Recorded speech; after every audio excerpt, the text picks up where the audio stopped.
The welfare system was never supposed to be something that was handed from one generation to the next, but instead it was supposed to be something an individual or a family would use in a very specific time in their life, right? The welfare system, which the government pretends is government money, in reality, it's the people's money, the society's money. It is our taxpayer dollars in order to assist individuals in their hard-pressed times. Now, obviously, we live in a day and age where we have just come out of Bidenomics, and we've seen how American money has been used to take care of every damn body else except for the people within this country, right? But even just in the context of, let's say, here, when you have a welfare system, it's supposed to take care of people for the time being. However, unfortunately, it has been conditioned into us to normalize being on Section 8 housing, being on welfare, not only growing up on food stamps, but you become a food stamp recipient yourself. We have generations that have known nothing but poverty. And when I speak of poverty, I'm speaking of the mentality of poverty. I'm not just talking about the dollar amount in your pocket, right? Because poverty starts as a belief system. It's a construct of the mind.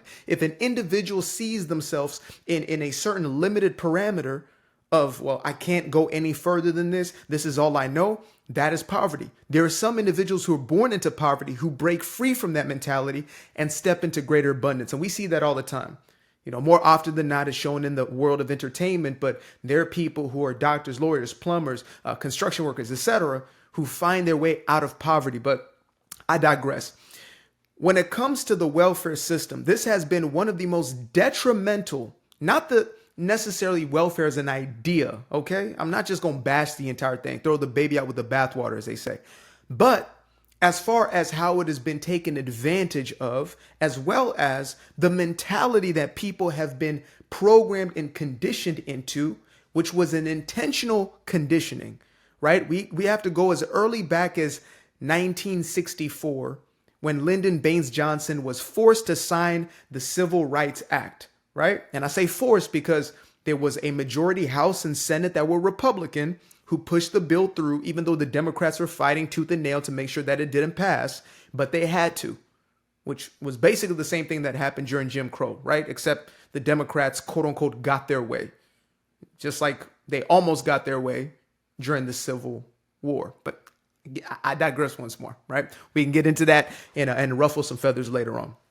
But the point being, Lyndon Baines Johnson finds himself signing off this paperwork reluctantly. However, as a sleazy crony politician that he was, he understood that instead of rejecting these people who he now had to accept into at least his nation, he would find a way to bring them into the fold of his own party. So historically, black folk had voted majoritively Republican, right? From the time that black folks could vote, we were Republican in these United States because the Republican Party, formed in 1854, was formed on the basis of slavery as well as polygamy, right? And when you go throughout that history, you see that the first senators to the first people in Congress, etc., were black folks. And so we find ourselves having a Democratic president who is forced to sign this paperwork into legislation. And so he realizes that here's an opportunity for a growing voter base that we're going to need not just now, but stepping into the future, right? And so he starts to guerrilla warfare his way into executive order after executive order. And many of those, especially pointed towards the quote unquote urban community, which is really just coded word for black folks, especially at that time. He brought in a lot of quote unquote social reform, welfare, housing projects, food stamps or food vouchers and things of that nature, right? And many of these have mutated into different versions of themselves, but nevertheless, he was one of the most pro-welfare presidents within modern history. And the reason for it was not because he had such an affinity for black folk. He was a known racist and was even known as saying, when he was signing off the Civil Rights Act, we're going to have these niggers with the hard R. We're going to have these niggas voting Democrat for the next 60 years. And damn near like prophecy, we are now literally 60 years later, 2024, 60 years. And we seen how the wool is finally being lifted from many black folks' eyes. So the welfare system has been used as a tool to gain the vote or the support of a specific community of people. And now they've branched it out so we can see it with the illegal immigrant situation, where they're giving them certain resources that they're not willing to give their own citizens. What's the reason behind that? It's pretty straightforward at this point. If you give somebody some free shit and they connect that back to you, at some point they become voters, or if they're already a voter base, then they're going to be flooding into those booths, voting for you on the basis of quote unquote loyalty or quote unquote perceived value that you've created, not understanding that this value is actually coming out of the pockets of the people. And they sell the idea that it is truly about these individuals, not understanding that 3-4 generations later, you find yourself still in abject poverty, having done nothing as a collective because you've kept yourself in this belief system. And guys like Lyndon Baines Johnson, a known racist, he gave this immaculate speech about how, it is unfair for the black man who has struggled so, to have to do it by himself. They're going to need us, the white liberals. We're going to have to pull the black man from his position. And I think to myself, now, wait a minute. Weren't you the dude 3 weeks ago talking about, I don't want these niggas in my White House. I don't want these blackies in my White House. Wasn't that you just 3 weeks ago? All of a sudden you're giving speeches about how we need to pull them up. And so when you start to understand the psychology, you get that this is a tactic, this is a ploy, this is a tool used in order to control. If you can control the resources or have somebody believe that you are their gateway into whatever it may be, you have control over them. All you need is the perception. If an individual believes they can do nothing without your power, you have control. And that's why this conversation of, racism, white supremacy is such a dangerous one. Not to say there isn't racism, not to say, there aren't people who are white supremacists, quote unquote, but these are not the biggest issues that black folks or other folks of quote unquote color, quote unquote marginalized people are facing. These are not the biggest problems. The biggest problems are the belief systems of these individuals. The biggest problems are the way in which people are perceiving life. You view yourself as an infant, as unable to do for self, and you're reliant upon every damn body else to do everything for you. You will forever be beholden to those individuals. It is as simple as that. You will be beholden to whoever, whatever it may be that you believe has this power. That's why I don't play the blame game. I don't play. People want to debate me on certain topics and said, I'm not even interested, because I say I have a very specific purpose. That is to remind people, everybody, all people, all walks of life, that you have personal agency. You have the ability to change your life by changing the decisions that you make in your life. I'm somebody who came from addiction and lost 3 of my best friends. They are in a box in the ground right now. May they rest their souls because of the decisions they continue to make. And I'm only here because I started making different decisions. Was it racism that forced us to get into the dope? Was it racism that forced us into the life? Absolutely not. It was our own personal decisions, our grown folk decisions that landed us there. Oh, but the trauma. Yes. Okay. Yes. We all had different, upbringings and situations that happened, but we still chose whether or not we're going to overcome or we're going to be subject to. Are we going to be a victim to this? And that's always my narrative. And it's so unfortunate how you have black conservatives, the likes of the Candace Owens of today or the Thomas Sowells of yesterday, what really is a timeless soul, right? All pun intended. Where you have so much hate and vitriol towards those individuals from other black folk, yet you have the praising and the uplifting of the rapper who is promoting degeneracy and dysfunction. You have the promotion of the dope boys who are poisoning the community. The fact that I was getting more love when I was slinging dope than on this side from people who look like me is insane. That is clinically insane. I was getting more love as a dope boy, poisoning people in essence, or for profit, right?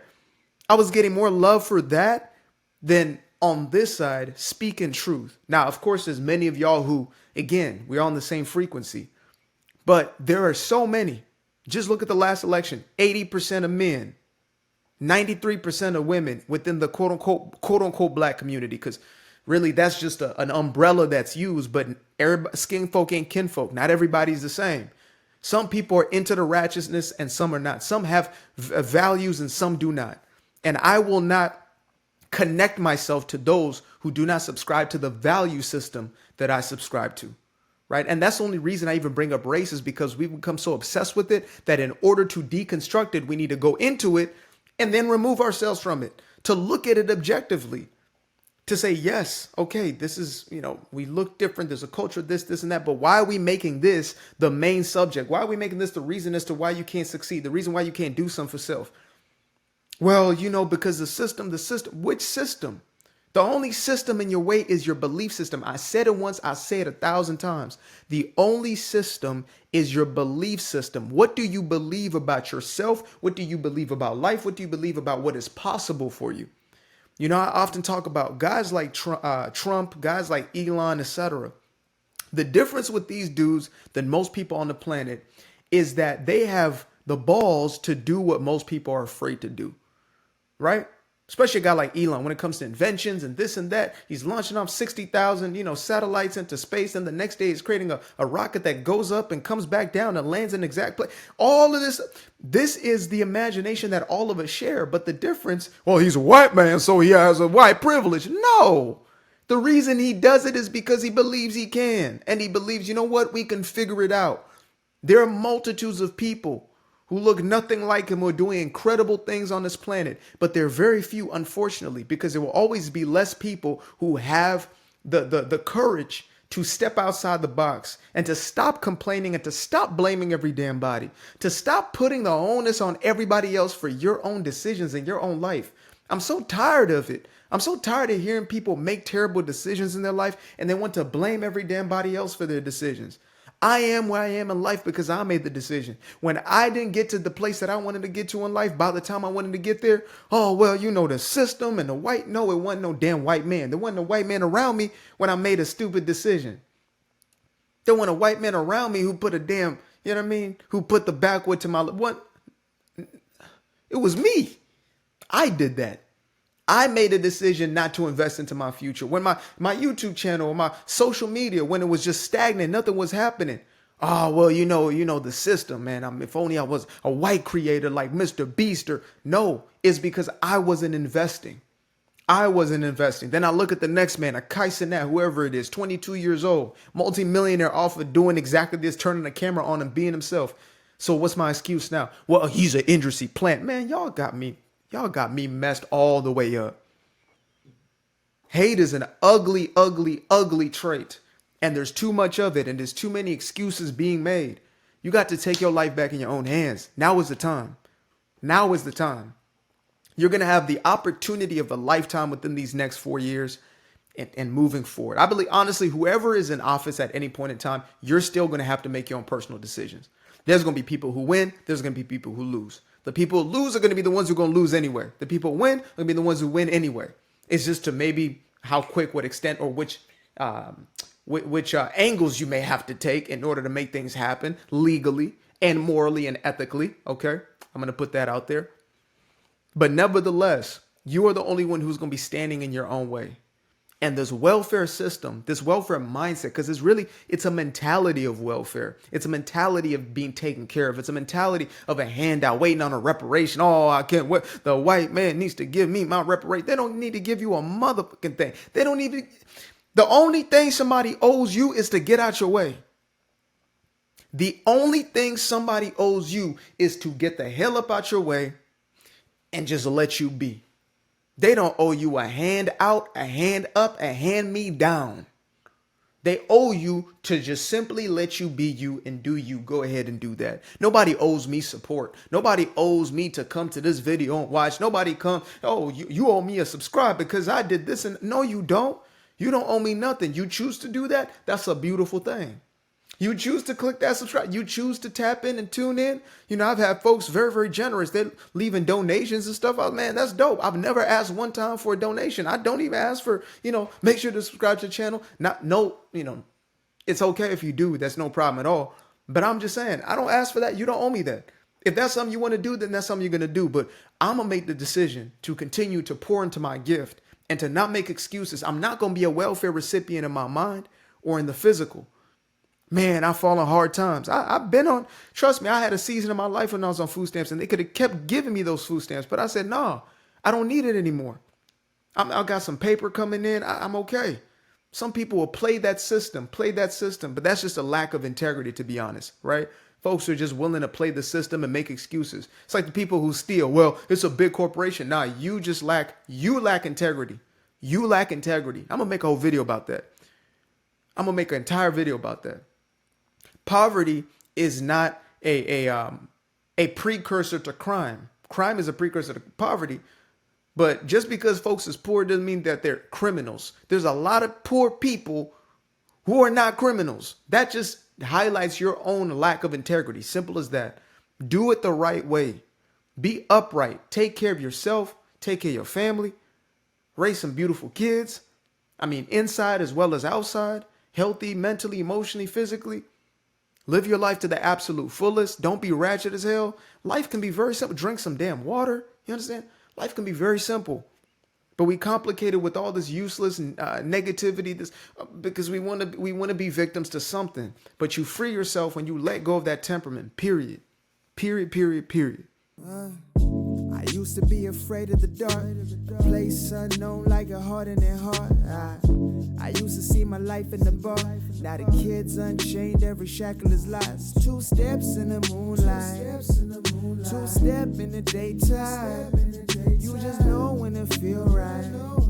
You got a feeling the time's night.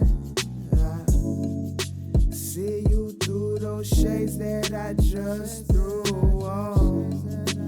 Through my lenses, you just can't do no wrong. I fell in love with myself again. I fell in love with myself. I fell in love with the sunshine. I fell in love with the light. I fell in love with the full moon.